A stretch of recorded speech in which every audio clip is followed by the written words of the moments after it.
I did not forgive instantly. I did not forget. But I watched them finally see the truth. And I kept moving forward. Because I lost my baby. I lost my sister. I lost my marriage. But I gained something that matters when your life has been built on lies. I gained the truth. I gained proof. I gained the strength to stop being the person who gets underestimated. And even though grief will always live in me, I refuse to let betrayal be the thing that finishes me. My dad snatched my phone out of my hand so violently my wrist ached for days. He stood right in front of me and scrolled through my private messages like I was not even a person. When I tried to take it back, he shoved me away with enough force to make the message clear. I was not allowed to resist. Then he stared at me with a look I will never forget and said I was supposed to belong to him. I did not cry. I did not argue. I went still and quiet, because in that moment I understood something I had been avoiding for years. Acting confused and harmless was not weakness. It was the only way to survive. That happened 2 years ago. Yesterday, I got a voicemail from him. He was crying so hard that most of the words were a blur. I only caught pieces of it, my name, a few broken breaths, and the sound of a grown man falling apart. I stared at my screen for a long time after it ended, feeling nothing at first, then feeling everything all at once. People love to say family is everything. They love to say blood is stronger than anything else. They say parents always mean well. They say an aunt will protect you like a second mother. They say if you are young, you should trust the adults around you. I used to believe those things. Or at least I wanted to believe them. But my life taught me a different lesson. In my family, adults did not protect children. Adults used children. Adults traded loyalty like money. Adults smiled while they harmed you and then acted shocked when you finally fought back. I learned early that when danger lives inside your own house, you do not always get to run. Sometimes you have to wait. Sometimes you have to watch. Sometimes you have to pretend you do not understand what is happening, because the second you show fear, the predator knows you see them clearly. And once a predator knows that, they tighten their grip. I was 7 years old when I first noticed something wrong with my dad. I did not have the words for it at the time. I did not know what that kind of wrong was called. All I knew was how my stomach twisted when his eyes lingered too long. How my skin felt tight when he stared at me in a way that did not match the moment. It happened at the community pool. I had a simple swimsuit with bright colors. I remember being excited that day, because I finally felt brave enough to go down the small slide. I ran back to my towel, laughing, dripping water, feeling like a normal kid. My dad was sitting in a chair nearby. He did not smile the way dads smile when they are proud of their child. He just stared. His eyes moved slowly over me like he was studying something that belonged to him. I felt my face burn, even though I did not understand why. I pulled a towel around my shoulders and sat behind my mom, trying to disappear. That night, I lay in bed and replayed the feeling again and again. I could not explain it, but I knew it was not safe. I knew it was not normal. From that day on, I started creating distance. If my mom stepped into another room, I followed her. If she left me alone with my dad, I found an excuse to go outside, or to sit where I could not be touched easily. In the car, I refused to sit in the front seat. I told my parents I got carsick, and I made a big deal about how sitting behind him helped. My dad tried to argue at first, but my mom was tired and did not want drama, so she allowed it. It became my routine. My plan. I became an expert at small survival tricks. I learned how to keep my voice light and normal while my body screamed inside. I learned how to laugh at jokes that were not funny so my dad would not get suspicious. I learned how to look busy so he could not demand my attention. I learned how to keep the peace. It worked for a long time. Then I turned 14. Puberty is already hard when your family is normal. When your family is not normal, puberty feels like stepping onto a stage under bright lights with no way to escape. I changed. My body changed. People started seeing me differently. And my dad started acting differently too. At first, it looked like improvement. Like growth. Like he was finally becoming the kind of father I wished I had. He began buying me things. Not small things either. New clothes. A better phone. Cute little gifts that felt like rewards. He started giving me more space. He knocked before entering my room. He stopped hovering so much. He took me out for drives and let me pick the music. He listened to me complain about school, about friends, about the world. For the first time in my life, I felt like there was one adult in my house who actually cared. That is what made it so dangerous. When someone hurts you and then becomes kind, your brain wants to believe the kindness is real. You want to believe the fear was a misunderstanding. You want to believe you were overreacting as a kid. I wanted to believe that. For about a year, my dad became the center of my world. He was the one who noticed when I was sad. He was the one who cheered me up. He was the one who felt safe compared to everything else. My mom was always busy. She worked long hours and came home exhausted. She loved me, I think, but her love felt distracted. Like she was doing her best while keeping her eyes closed to anything she did not want to face. So when my dad gave me attention, I accepted it. I convinced myself he was just overprotective before. I convinced myself I had imagined the creepy moments. I convinced myself he had changed. Then I got a boyfriend. And everything fell apart. His name was Ethan. He was sweet and awkward and funny. He wore too much cologne and got nervous when he talked to my parents. He held my hand like it was something precious. He made me feel normal. When I told my dad about Ethan, my dad smiled. At first, he made jokes like I was still his little kid. He messed up Ethan's name on purpose, then laughed when Ethan corrected him. He ruffled my hair and said I was growing up. I laughed along because I wanted the moment to be normal. But the shift started right away, even if I did not see it clearly at first. My dad stopped inviting me on our drives. He canceled our movie nights. When I tried to talk to him about school or friends, he gave short replies like he was bored. Sometimes he did not reply at all. He would stare at the TV and act like I was invisible. I told myself it was adjustment. I told myself he was learning to share me with someone else. I told myself it would pass. Then came the day in the hallway. I was texting Ethan after school. I was smiling at my phone like a normal teenage girl. My dad walked by. He did not ask what I was doing.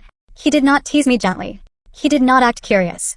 He grabbed the phone out of my hand so hard that my wrist snapped back. Pain shot up my arm. I gasped. He leaned close and hissed at me, asking what I thought I was doing. I froze. His voice did not sound like the dad who took me on drives. It sounded like a stranger. It sounded like a man who had been pretending, and the mask had slipped. Before I could react, he started scrolling through my messages. Right there. In front of me. My heart pounded so hard I felt dizzy. I reached for the phone without thinking, trying to get it back, and he shoved me away. Not enough to send me flying, but enough to remind me that he was bigger, stronger, and willing to use that advantage. When he finished reading, he did not hand the phone back. He just stared at me. For a second, I thought he might cry. His eyes looked wet. His jaw tightened. His face twisted like he was fighting something inside. Then he said the sentence that broke my world open. He told me I was supposed to be his. Those words drained the blood from my face. My body went cold, like someone opened a freezer door inside my chest. In that moment, the memory of the pool came back. The staring. The discomfort. The years of avoiding him.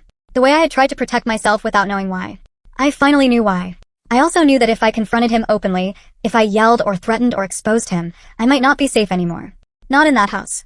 Not around him. Not while my mom kept pretending everything was fine. So I did what I had always done. I played dumb. I stood there and acted confused.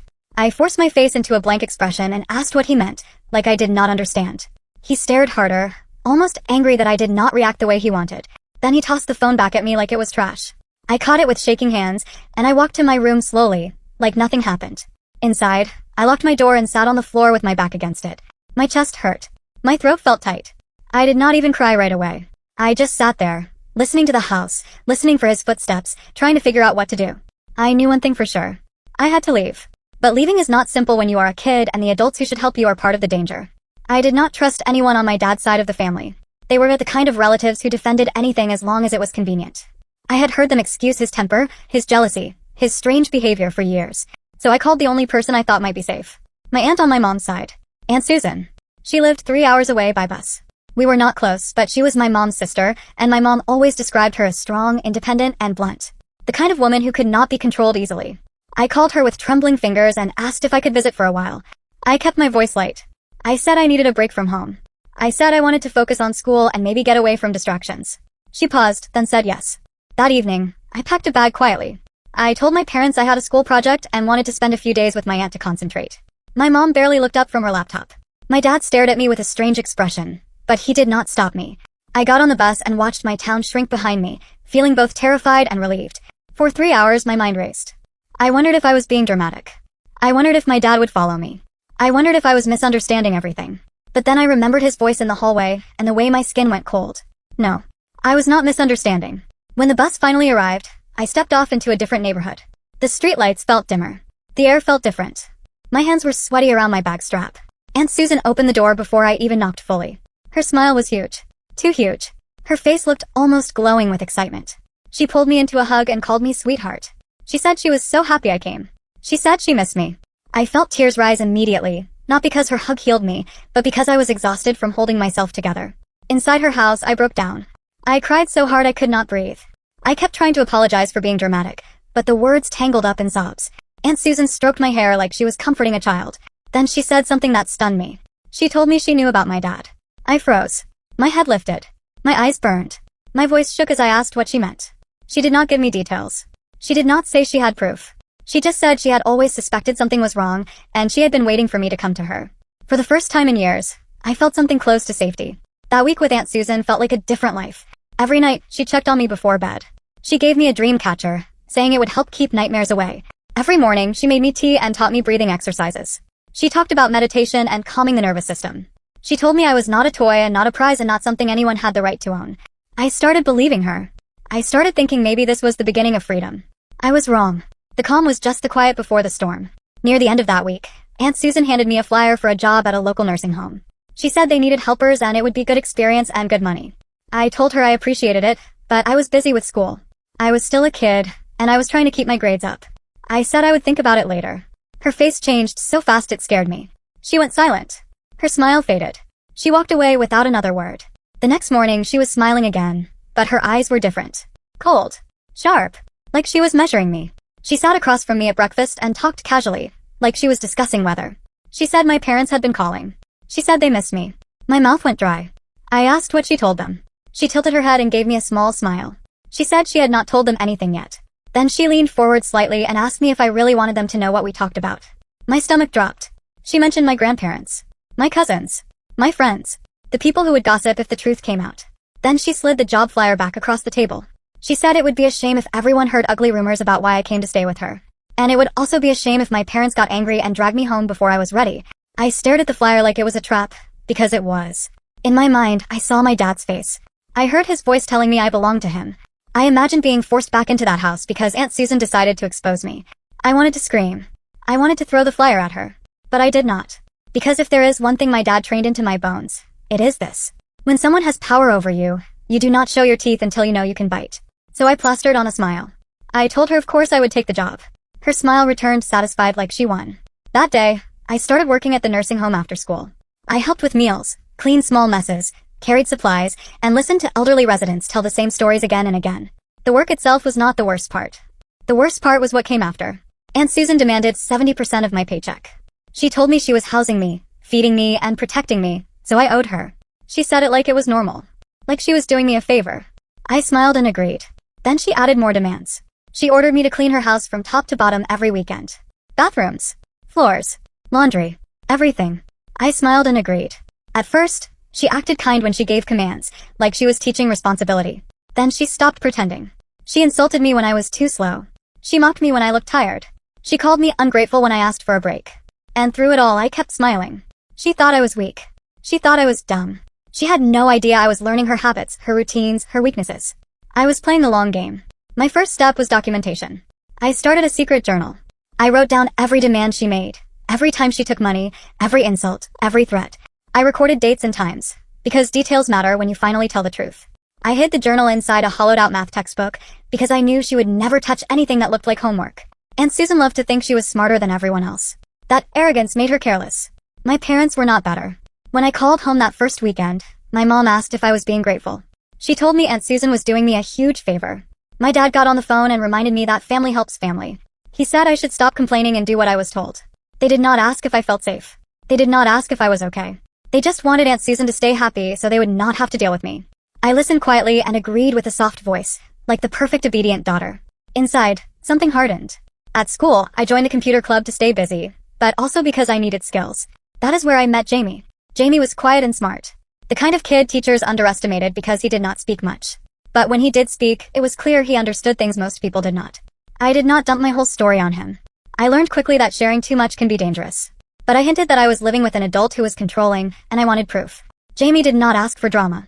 He just asked what I needed. That is how I ended up buying small hidden cameras with the little money Aunt Susan allowed me to keep. I placed one in the living room, one in the kitchen, one aimed at the front door. I did not do it to spy for fun. I did it because in my family, adults lie like breathing. And if you do not have evidence, you become the crazy one. The cameras caught everything. They caught Aunt Susan bringing different men into the house when she thought I was at work. They caught her talking on the phone and calling my parents idiots for dumping me on her. They caught her digging through my backpack and reading my school papers, searching for secrets. They caught her laughing with her friend Barbara about how she was using my paycheck for her shopping addiction. And they caught the worst part. They caught her saying she was milking the situation for all it was worth. I saved every file somewhere safe. Not on a device she could grab, not somewhere obvious. I kept copies, backups, insurance, but I did not use it right away. I needed more than proof that she was cruel. I needed leverage. The next phase came on her birthday. I baked her favorite cake. I bought her a bracelet using my own money. I acted like I adored her. I acted grateful. I acted like the perfect niece who finally understood what she owed. She looked surprised. Then she looked pleased. That pleased look told me I was doing it right. During the birthday moment, I suggested something carefully. I said maybe I could help her manage money because I was good at math. I told her I could track expenses and organize bills. I said it like I was trying to help her. She laughed at first and said I was just a kid, but I kept pushing gently. I showed her simple ways to track spending. I made it look like a school skill. I offered to set things up so she would not have to do it. Aunt Susan was lazy.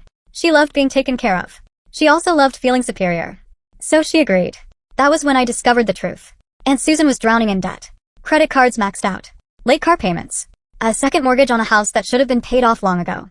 She was not taking my paycheck because she wanted spending money. She was taking it because she was sinking, and I was the rope she used to pull herself up. Knowing that changed everything.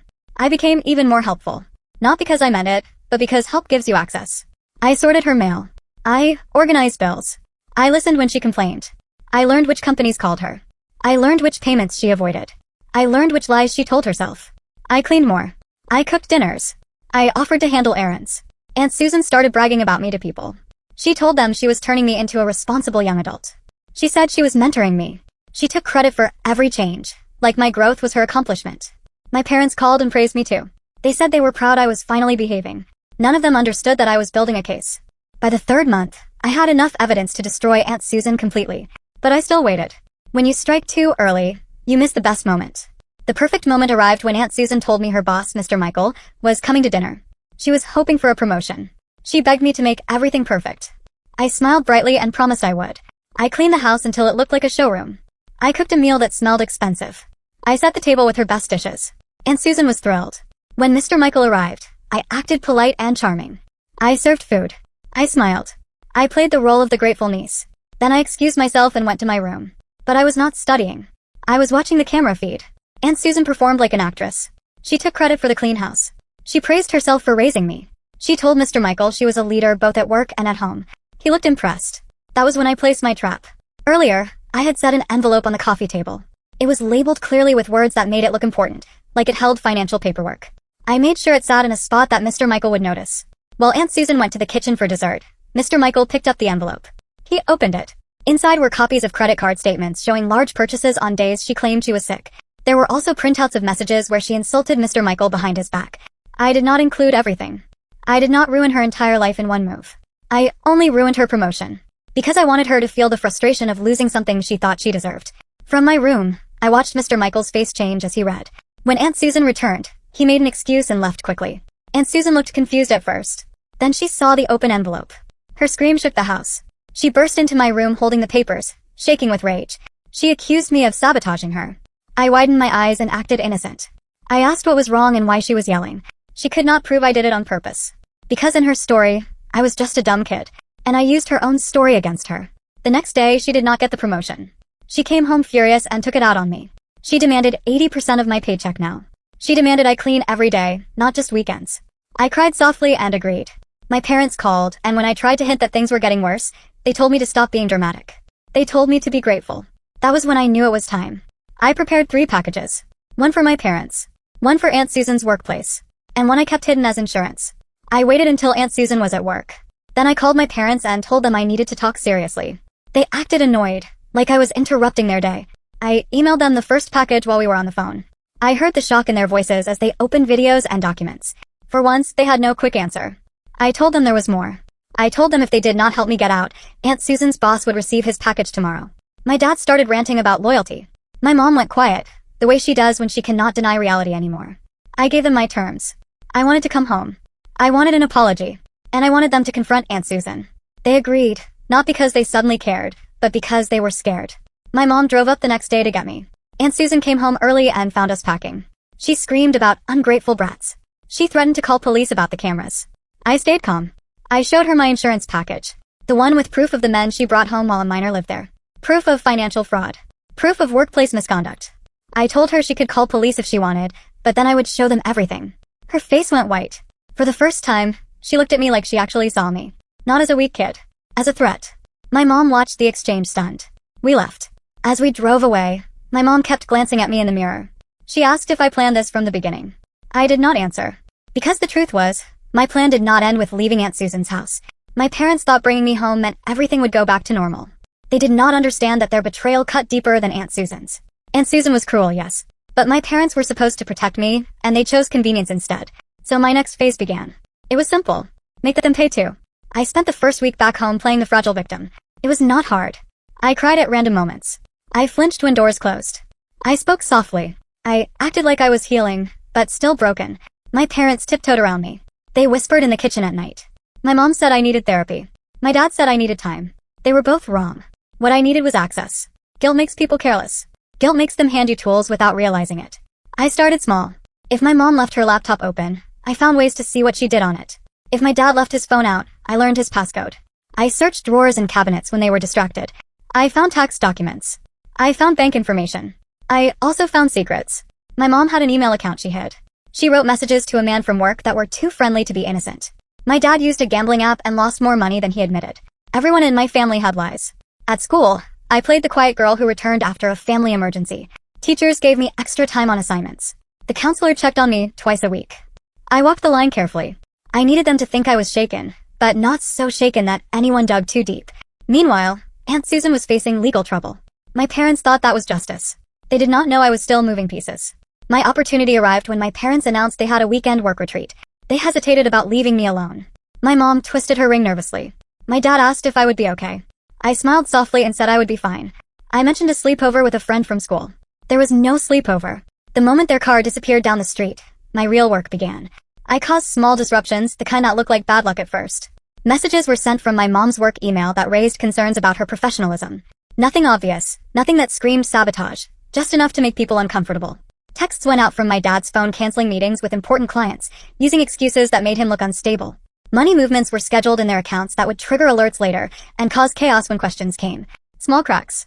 Not a full collapse yet. The deeper target was Aunt Susan. She was on bail, trying to save her image. I sent information to people in her circle that turned friends into enemies. I made it look like she blamed them. I made it look like she confessed and pointed fingers. By Sunday night, her phone would be full of angry messages. When my parents returned, I was curled on the couch reading a book. I looked calm. I looked safe. I looked like a child healing. My mom asked how the sleepover was. I said it was nice to feel normal. She looked relieved. They had no idea the chaos was already growing roots. Over the next weeks, everything I planted started to bloom. My mom got called into meetings at work. People questioned her judgment. My dad's clients complained. His boss asked why he was canceling meetings. The bank called about unusual activity. My parents argued late into the night. I lay in bed listening to them whisper and fight, and I felt a quiet satisfaction settle in my chest. My dad said someone must have hacked them. They changed passwords. It did not matter.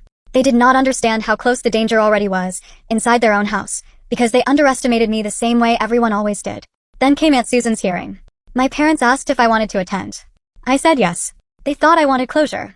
What I wanted was the next step. The night before the hearing, I sent an anonymous package to the prosecutor. It included extra financial documents I found at Aunt Susan's house, documents I never showed my parents. Documents that connected my dad to some of Susan's schemes. I found them hidden in an old desk compartment. The next morning, we sat in the courtroom. My parents on either side of me like they were protecting me. Aunt Susan sat at the front looking smaller than I remembered. When the prosecutor mentioned new evidence and additional parties, my dad stiffened. When my dad's name got said out loud, my mom gasped. I kept my eyes down and played confused. In the hallway during recess, my parents argued. My dad insisted he knew nothing. My mom did not believe him. Then my mom turned to me, tears in her eyes, and asked if I knew. I looked up with wide innocent eyes and asked what she meant. The hearing was postponed. We drove home in silence. That night, my mom moved into the guest room. Phase 5 was working perfectly. Over the next month, everything fell apart. My dad hired an expensive lawyer. My mom took leave from work. Accounts got frozen during investigations. Aunt Susan, desperate, started telling authorities that my dad was involved. I watched it all unfold like a slow storm. At night, I wrote in my journal, documenting steps and reactions. Part of me wondered if I went too far. But then I remembered the year at Susan's house. The blackmail. The theft. The way my parents ignored me. So I kept going. Then I made one mistake. I left my journal in the wrong place. My mom found it. She walked into my room holding it like it was poisonous. Her face was white. Her hands were shaking. She asked what it was. I could have lied. I could have called it creative writing. I could have acted offended. But I looked at her broken face and realized it was time for a new phase. I told her it was the truth. I told her she sent me away. I told her she chose her life over me. I told her I stopped being a child the day she left me with someone who used me. She sank onto my bed and flipped through pages, seeing my plans, seeing the proof that the chaos in her life was not random. She asked if I did it all. I nodded. She whispered that I was just a child. I told her I was not a child anymore. She asked what happens now. I smiled, because that was the only honest answer I could give. What happens now is whatever I decide. After that confrontation, the house felt different. My parents feared me now. Not because I yelled. Not because I threatened. Because they finally understood I could destroy their lives the way they destroyed mine. I left soon after. I said I needed space. I said I needed to clear my head. I did not ask permission. I simply went. A few months later, I sat on a beach in Florida with the sun warming my skin and the ocean filling my ears. From the outside, it looked like a normal vacation. A young woman healing after trauma. But inside, I was planning. Not because I could not stop, but because planning was how I stayed alive. My phone buzzed with a text from my friend Casey, asking how the vacation was. Casey was one of the only people who cared about me without strings. She did not know everything. She only knew I came from a messy family and I needed time. I sent her a simple beach photo and said I was okay. I did not tell her I was thinking about the next move. I had already watched my dad lose his job after evidence of financial misconduct reached the right people. I watched my stepfather Richard lose his political future when embarrassing proof surfaced. I watched my mom's social life crack when the truth about her choices reached her circle. Aunt Susan was already suffering too. My recordings and documents ensured she could not harm anyone easily again. But even with all that, something felt unfinished. Not because I wanted more destruction. Because I wanted control of my future, and my family still had pieces of it. Then I got an email from my mom. She begged me to come home. She said we could fix it. The word fix made me laugh out loud. There is no fixing a childhood like mine. But her email gave me an idea. 2 weeks later, I returned to my hometown, but I did not move back in with anyone. I rented a small apartment. I wanted my own space, my own rules, my own safety. I agreed to meet my mom for coffee. When I arrived, my dad was there too. And Richard. A full reunion. They looked terrible. My dad looked older, smaller, like his confidence leaked out of him. Richard's polished smile was gone. My mom's hands shook around her cup. They apologized in turns. They blamed each other. They promised change. I listened and smiled. Then I told them I forgave them. Hope lit their faces, quick and desperate. But I added that forgiveness does not erase consequences. I gave them my terms. My dad would pay my college tuition he promised long ago. Richard would use connections to help me get an internship. My mom would tell the extended family the truth about leaving me behind and about what happened with Susan. They agreed immediately, because they were terrified of what else I might do. They thought they were escaping punishment. They did not understand that Phase 6 was not about hurting them more. It was about using them to build my life. A week later, Aunt Susan called me. Her voice was small. She said police kept showing up and someone kept reporting her for things she claimed she did not do. I made sympathetic sounds. Inside I smiled. I was not trying to get her arrested anymore. I was just making sure she never felt safe. Making sure she lived with that same tension I lived with for so long. I suggested she move away and start fresh. She listened. She sold her house at a loss and moved to another state. By Christmas, I had what I wanted. Tuition paid. A strong internship. A family that finally admitted what they did. At least enough to feel shame.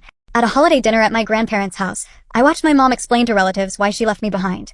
I watched faces tighten. I watched judgment land on her. My grandmother pulled me aside and said I changed. I smiled and said I grew up. Because that was true. In January, I started my internship. My boss praised my attention to detail. She said I had a natural skill for understanding people. She did not know that my skills were shaped by survival. By studying adults who lied. By watching patterns. By learning how to stay calm while danger stood inches away. Sometimes I wondered what kind of person I would have been if my family was normal. But wondering does not change reality. As the months passed, my life became stable. I earned promotions. I built independence. I decorated my apartment the way I wanted, clean and controlled, because control feels like peace when you grew up without it. And my family stayed afraid. Every few weeks, I sent small reminders that I could still see them. Not threats, not direct messages, just tiny signals that kept them uncertain. Uncertainty became their prison. By summer, I had more money, more confidence, and more freedom than I ever thought possible. Casey visited and told me she did not understand how I went from barely functioning to thriving. I shrugged and said I found motivation. I did not explain that sometimes success is just revenge turned into fuel. Then I got a letter from Aunt Susan. She said she was sick. She said cancer. She said she wanted to make amends. The paper looked worn. Her handwriting was shaky. I read it twice. Then I filed it away and did not respond. Not because I wanted her to suffer, but because I learned something important. Some people only apologize when they are desperate. Some people only feel regret when they are afraid of consequences. And sometimes the best answer is silence. On my birthday, my mom called and asked if I would come to a family dinner. I went. Everyone was there. Dad. Richard. Mom. Even my grandparents. There was cake, balloons, gifts. From the outside, it looked like a normal family celebration. My dad cleared his throat and told me they were proud of me. They all nodded, eager, like they were trying to earn my approval. I smiled and thanked them sweetly. They looked relieved, like they believed I finally moved on. But they still did not understand the truth. I did not move on. I moved forward. And moving forward does not mean forgetting. As I blew out candles on my cake, I made a wish. Not for more revenge. For strength. Strength to keep building my life so high that even the people who tried to break me would have to look up and realize what they created. Because the real ending is not me destroying them. The real ending is me thriving while they live with the quiet fear that I could destroy them again, anytime I choose. And maybe the most honest part of my story is this. Playing dumb saved my life. But learning how to plan saved my future.